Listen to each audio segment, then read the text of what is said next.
Hello. Hello. हाँ, पंडित महेंद्र पाल आर्य जी। जी। जी, मैं अबू जुरैन नफीस अंसारी बोल रहा हूँ मुंबई से। कौन? अबू जुरैन नफीस अंसारी बोल रहा हूँ।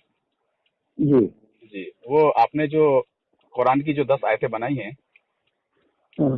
तो पूछना ये था कि उन आयतों पर अभी तक कितने लोग ईमान लाए हैं और वो कितनी नमाजों में अभी तक मतलब जो पढ़ी जा रही है,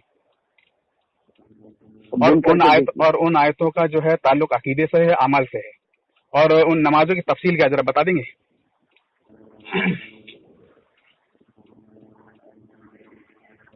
हेलो। क्या आयत क्या है यार? वो आयतें आपने जो बनाई हैं अल्लाह के मुकाबले में, तो अब उन आयतों पर यानी आप पर कितने लोग ईमान ले आए और कितनी नमाजों में उनकी तिलावत हो रही है, और उन नमाजों की तफसील क्या है, और उन आयतों का ताल्लुक अकीदे से या अमल से है, जरा अरे ये तो बता दें। नमाज हमारे यहाँ है क्या? तो फिर आप आयतें पढ़ो बना, नमाज। आपको आपको आपको जरूरत पड़े तो उस आयत को पढ़ना।